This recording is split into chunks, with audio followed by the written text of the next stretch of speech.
அனைத்து ஊடக நண்பர்களுக்கும் பத்திரிகை நண்பர்களுக்கும் வணக்கம். இன்றைய தினம்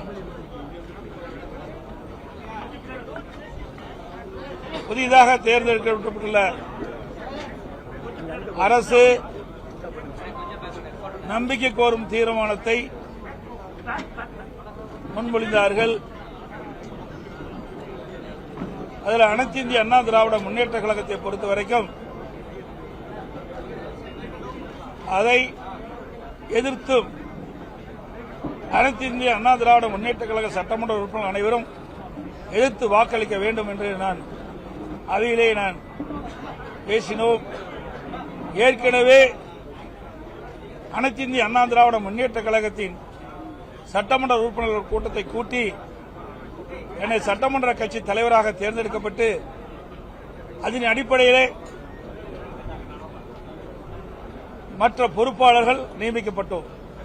அதில் கொறடா இன்னும் பல பொறுப்புகள் நியமிக்கப்பட்டோம். கொறடாவாக முன்னாள் அமைச்சர் சட்ட பொறுப்பாளர் திரு அக்ரி கிருஷ்ணமூர்த்தி அவர்கள் நியமித்தோம். அவர் அனைத்து சட்டமன்ற உறுப்பினர்களுக்கும் அனைத்து இந்திய அண்ணா திராவிட முன்னேற்ற கழகத்தில் தேர்ந்தெடுக்கப்பட்ட அனைத்து சட்டமன்ற உறுப்பினர்களுக்கும் முழுமையான தகவல்கள் வழங்கப்பட்டது. மின்னஞ்சல் மூலமா மின்னஞ்சல், பதிவு தபால், இமெயில், எஸ்எம்எஸ் போன்ற மூலமாக தகவல் கொடுக்கப்பட்டது. ஆனால் ஒரு சில முன்னாள் அமைச்சர்கள் சட்டமன்ற உறுப்பினராக தேர்ந்தெடுக்கப்பட்டு அனைத்து இந்திய அண்ணா திராவிட முன்னேற்ற கழக துரோகம் விளைவிக்கின்ற விதமாக நேற்றைய தினம் அறிவிப்பை வெளியிட்டார்கள். அனைத்து இந்திய அண்ணா திராவிட முன்னேற்ற கழகம் எதிர்த்து வாக்களிக்க வேண்டும் என்று என்னுடைய அனுமதியின் பேரிலே கொறடா அவர்கள் அனைத்து சட்டமன்ற உறுப்பினர்களுக்கும் தகவலை தெரிவித்த பிறகும் அவர் ஆளுகின்ற அரசுக்கு, புதிதாக தேர்ந்தெடுக்கப்பட்ட அரசுக்கு ஆதரவு அளிப்போம் என்ற பத்திரிகையை செய்தி வெளியிட்டிருக்கின்றார். இது முற்றிலும் தவறானது, சட்டத்துக்கு புறமானது. இன்றைக்கு புதிதாக தேர்ந்தெடுக்கப்பட்டு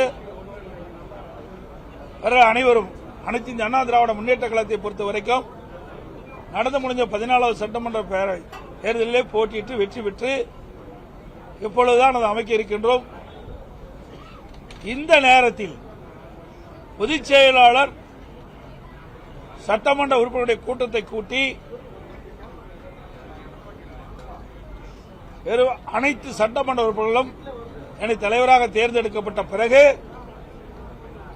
இவர்கள் சில பேருக்கு ஆசை வார்த்தை கூறி இன்னைக்கு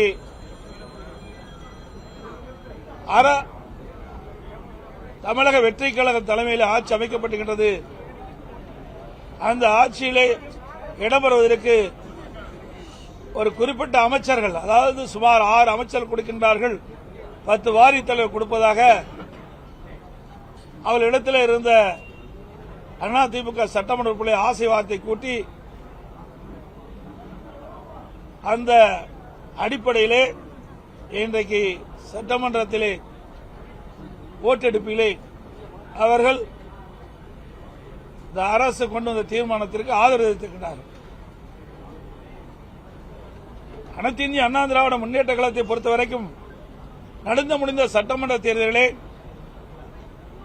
2011 2021 வரை அனைத்து இந்திய அண்ணா திராவிட முன்னேற்ற கழக ஆட்சியிலே செய்த சாதனைகளை சொல்லியும் எங்களுடைய இதயம் புரட்சித் தலைவர் எம்ஜிஆர், இதயம் புரட்சித் தலைவர் அம்மா அவருடைய பெயரை சொல்லித்தான் வாக்குகளை கேட்டு இரட்டலை சின்னத்திலே போட்டியிட்டு வெற்றி பெற்றவர்கள் 47 பேரும்.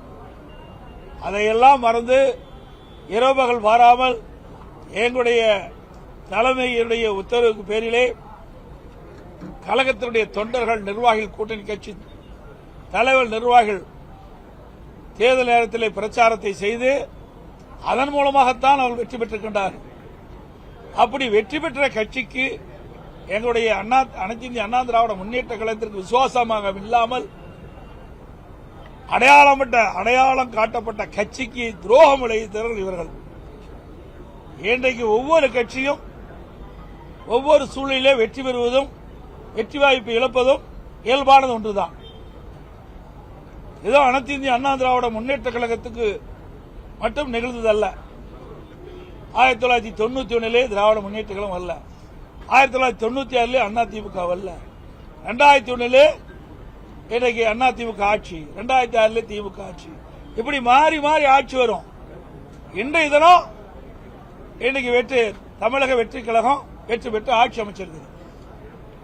இந்த சூழ்நிலையில கூட அதிமுக 47 இடங்கள் வெற்றி பெற்று சொன்னால் இது மிகப்பெரிய வெற்றி. இன்னைக்கு கூட்டணி சார்பாக பார்க்கும்போது 6 இடங்கள் 53 இடங்கள் வெற்றி பெற்றிருக்கிறோம்.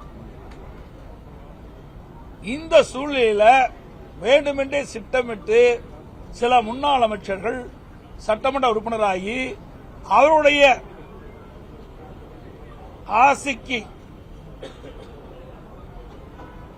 அமைச்சர் ஆக ஆசைக்கு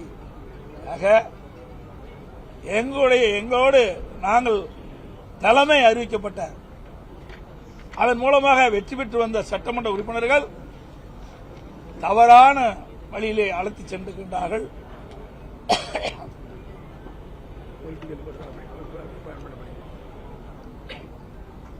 இது உண்மையாலுமே சட்டத்துக்கு புறமானது, நீதிக்கு புறமானது. இன்றைய முதலமைச்சர் அவர்கள் தூய்மையான ஆட்சி நடத்த வேண்டும் என்று சொல்கிறார். தூய்மையான ஆட்சி நடத்த வேண்டும் என்று சொன்னால் எல்லா இடத்திலும் தூய்மையாக இருக்க வேண்டும். ஒரு கட்சியில் கருத்து வேறுபாடு நடக்குது, அந்த கருத்து வேறுபாடுகளை மையமாக வைத்து ஒரு சாரார் வீட்டுக்கு சென்று வருவது எந்த விதத்தில் நியாயம்? இதா தூய்மையானது? ஆக எங்க இயக்கத்திற்கு இப்படி வந்திருக்குது, எல்லா இயக்கத்திற்கும் சோதனை வரும். இது தவறான முன்னுதாரணம். இதுவரை தமிழக வரலாற்றிலே இல்லாத ஒன்று. இன்றைக்கு எத்தனையோ கட்சிகள் ஆட்சி இருந்திருக்குது, எத்தனையோ கட்சிகள் கருத்து வேறுபாடு பிரிஞ்சிருக்குது. ஆனா எந்த தலைவருமே இருந்த இயக்கத்துக்கு வீட்டுக்கு சென்றது கிடையாது. ஆனால் ஆரம்ப காலகட்டத்திலே தவறான பாதையிலே என்னிடம் தமிழக வெற்றி கழக தலைவர் சென்று கொண்டிருப்பது உண்மையிலேயே வருத்தம் அளிக்கின்றது என்பதை இந்த நேரத்தில் பதிவு செய்ய விரும்புகிறேன். அது மட்டுமல்ல, இன்றைக்கு சட்ட நீதியாக பார்க்கின்ற பொழுது இன்றைக்கு ஒரு பொதுச் செயலாளர், இன்றைக்கு சட்டமன்ற உறுப்பினராக தேர்ந்தெடுக்கப்பட்ட சட்டமன்ற கட்சி தலைவர், அவர்தான் விப்ப கொறடாவை நியமிக்க முடியும். அப்படி நியமிக்கப்பட்ட கொறடா தான் எங்கள் அனைத்து இந்திய அண்ணா திராவிட முன்னேற்ற கழக சட்டமன்ற உறுப்பினர்களுக்கு இன்றைக்கு நம்பிக்கை ஒரு தீர்மானம் வருகின்ற பொழுது அதை எதிர்த்து வாக்களிக்க வேண்டும் என்று முழுமையான தகவல் கொடுக்கப்பட்ட பிறகும் அவர்கள் எதிர்த்து வாக்களிக்க என்று சொன்னால் அங்கே குதிரை பேரம் நடைபெற்றுக் கொண்டுதான் பலர் தகவல் பரவுகிறது, பேசப்பட்டு வருகிறது. உண்மையிலேயே தூய்மையான ஆட்சி நடத்துவோம் என்று சொல்லிவிட்டு இதற்கெல்லாம் இடமளிக்கின்றார்கள் என்று பார்க்கின்ற பொழுது மக்கள் தான் இதற்கு நல்ல முடிவை கட்ட வேண்டும் என்று இந்த நேரத்தில் தெரிவிக்க விரும்புகின்றேன். அதோட இன்றைக்கு திராவிட முன்னேற்ற இன்றைக்கு தமிழக வெற்றி கழகம் 108 இடத்துல வெற்றி பெற்றிருக்கு. அதுல ஒரு இடம் 2 இடத்துல அவர் போட்டியிட்டாரு, ஒரு இடத்துல வெற்றி வாய்ப்பு இழந்துட்டார். 107 ரிசைன் பண்ணிட்டார். 2 இடத்துல போட்டியிட்டாரு, ஒரு இடத்துல ராஜினாமா செஞ்சிட்டாரு. 108 இருந்து 107 போயிட்டு பிறகு நீதிமன்றத்தில் வழக்கு நடந்து அந்த ஓட்டெடுப்பில் கலந்து கொள்ளக்கூடாது என்று நீதிமன்றம் தீர்ப்பளிக்கப்பட்டது. ஆக தமிழக வெற்றி கழகத்தினுடைய அவருடைய கட்சியுடைய எண்ணிக்கை 106 தான். எனக்கு திராவிட முன்னேற்ற கழக கூட்டணியில் அங்கம் வைக்கின்ற கட்சிகள் வெற்றி பெற்று இன்றைக்கு தமிழக வெற்றி கழகத்தோட சேர்ந்த காரணத்தினால்தான் அந்த 118க்கு மேல அந்த வாய்ப்பு கிடைச்சுதான் ஆட்சி அமைச்சிருக்கிறாங்க. நிறைய தேர்தல் நேரத்தில் நிறைய தமிழக வெற்றி கழக தலைவர்கள் சொன்னாங்க. அதன்படி எதுவுமே இதுவரைக்கும் நடைமுறையை பின்பற்றவில்லை என்பதுதான் யதார்த்தமான உண்மை. அதோட இன்றைக்கு தமிழகத்தில் 34% வாக்குகள் தான் பெற்றிருக்கிறாங்க. 66% பேர் இன்னும் எதிர்பார்த்தா இருக்கிறாங்க தமிழக வெற்றி கழகத்தில். இன்னைக்கு அனைத்து இந்திய அண்ணா திராவிட முன்னேற்ற கழகத்தை பொறுத்தவரை எங்களுடைய கூட்டணி 1,34,00,000 வாக்குகள் பெற்றிருக்குது அதிமுக. இன்னைக்கு அனைத்து இந்திய அண்ணா திராவிட முன்னேற்ற கழகத்தை பொறுத்த வரைக்கும் வலிமையான இயக்கம், அதிக உறுப்பினர்கள் கொண்ட இயக்கம். இன்றைக்கு கால சூழ்நிலைக்கு தகுந்தவாறு அவ்வப்போது மக்கள் முடிவு செய்து அதற்கு ஏற்றவாறு சட்டமன்ற உறுப்பினர்களை தேர்ந்தெடுக்கின்றார்கள். இதுதான் இன்றைய நிகழ்வு.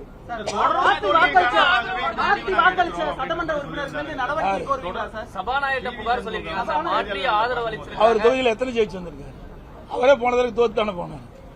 இப்போ எங்க கட்சியை பொறுத்த வரைக்கும் அனைத்து இந்திய அண்ணா திராவிட முன்னேற்ற கழகத்தை பொறுத்த வரைக்கும் அனைத்து மாவட்ட சாரை கேட்டு அவருடைய விருப்பப்படிதான் நாங்க வேட்பாளரை தேர்வு செய்யணும். ஆனா தனிப்பட்ட முறையில் வேறு செய்யணும். ஒவ்வொரு மாவட்ட கழக செயலும் உழைக்கின்றார்கள். அந்தந்த மாவட்ட செயலாளருக்கு தான் யார் வேட்பாளரை நிறுத்தினா வெற்றி பெறுவார்கள், யார் மக்கள் ஆதரவு தருவார்கள், யார் கட்சி நிர்வாகிகள் முழு ஒத்துழைப்பு தருவார்கள். அதன் அடிப்படையில் தான் தமிழ்நாடு முழுவதும் இருக்கின்ற 38 சென்னை உட்பட 38 மாவட்டங்களிலும் மாவட்ட கழக செயலாளர்கள் கொடுக்கப்பட்ட அதுதான் கொடுத்தோம். ஒரு 5% தான் அவள் கொடுப்பதிலே மாற்று கருத்து இருந்து மாற்றி கொடுத்த மீதி எல்லாமே மாவட்ட செயலாளர் கொடுத்ததுதான் கொடுத்திருக்கிறோம். ஆனா இது கொடுக்கல, தானா கொடுக்கல. எங்க கட்சி பொறுத்த வரைக்கும் சமமா கருதுறோம். எல்லாருக்கும் அத மாவட்ட செயலாளரும் இதுல பங்கு பெற வேண்டும். எல்லா மாவட்ட செயலாளரும் உழைக்கிறாங்க. அவர் தானே கட்சி பணி ஆற்றிட்டு இருக்காங்க.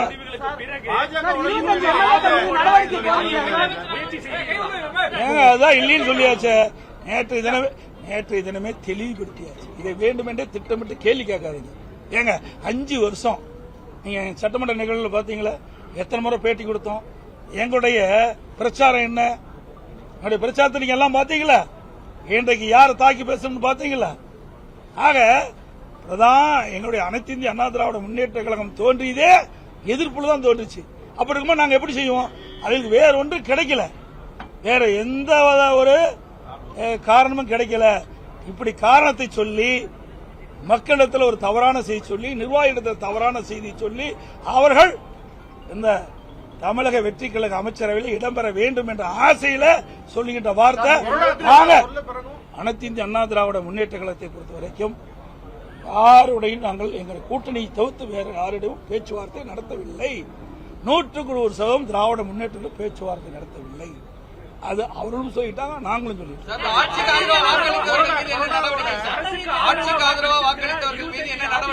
பொறுத்திருந்து பாருங்கள்.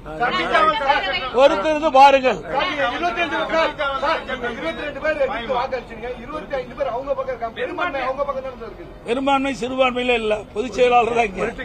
பொலிட்டிக்கல் பார்ட்டி தான். நீங்க பெரும்பான்மை சிறுபான்மை எல்லாம் சட்டமன்றத்தில், அதாவது சட்டத்தில் இன்றைக்கு தாவாக இருக்குது.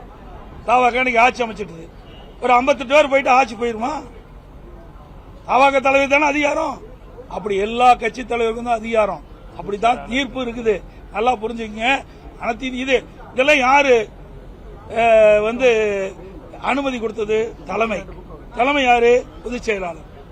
இவர்களெல்லாம் அந்த ஆப்சன் லெட்டர் யார் கொடுத்தது? நான் தான் கொடுத்தேன் கையெழுத்து. அந்த பவர் இடம் தான் இருக்குது. இப்ப முதல் கூட்டம் சட்டமன்றம் தோணுடைய முதல் கூட்டம். முதல் கூட்டத்தில் விப்ப நியமிக்கிற அதிகாரம் பல தீர்ப்புல அந்த பொதுச் செயலாளர் இருக்குது. அதெல்லாம் அப்புறம் அதாவது எப்பொழுதை பொறுத்த வரைக்கும் சார் இது தவறான உதாரணம். இன்றைக்கு சட்டமன்றத்தில் மாறி மாறி கட்சி வரும். ஆனா விதியும் மரபும் மாறாது. ஆனா விதியும் பின்பற்றல, மரபையும் பின்பற்றல. அதான் நான் தெளிவா சொன்னேன். இன்றைக்கு அவர்களுக்கு ஆதரவு தேவை. ஏன்னா திராவிடம் இன்னைக்கு என்ன சொல்லியிருக்கிறாங்க? கம்யூனிஸ்ட் கட்சிகளும் மற்ற கட்சிகளும் திமுக கூட்டணியில் போட்டியிட்டு வெற்றி பெற்ற கட்சி அந்த இடம் பெற்றிருக்கு. அவர்கள் என்ன சொன்னாங்க? ஆதரவு கொடுக்கிறோம், கூட்டணி திமுகவோட தொடரும், ஆதரவு கொடுக்கிறோம் அரசாங்கத்துக்கு, அதனால் திமுகவோட கூட்டணி தொடரும். அப்படிங்கிற பொழுதுதான் இவருடைய ஆதரவு வேணும். அப்படிங்கிற மாதிரி அந்த தோரணையில தான் அனைத்து இந்திய அண்ணா திராவிட முன்னேற்ற கழகத்தில் கருத்து வேறுபாடு இருக்கின்ற பொழுது இன்றைய முதலமைச்சர் அவர் வீட்டுக்கு போய் நான் வந்திருக்காரு. இன்றைக்கு இங்கே இருக்கிற ஒரு சில முன்னாள் அமைச்சர்கள் அவர்கள் சட்டமன்ற உறுப்பினராக தேர்ந்தெடுக்கப்பட்டு அவர்கள் ஆளுங்கட்சி அமைச்சரவை இடம்பெற வேண்டிய ஆசையின் அடிப்படையில் இன்றைக்கு சென்றிருக்கின்றார்கள். இது முற்றிலும் தவறது. இன்றைக்கு மக்கள் மன்னிக்க மாட்டார்கள், கழக நிர்வாகிகள் தொண்டர்கள் மன்னிக்க மாட்டார்கள் என்பதை சொல்லி அனைத்து ஊடகங்களுக்கும் நன்றி.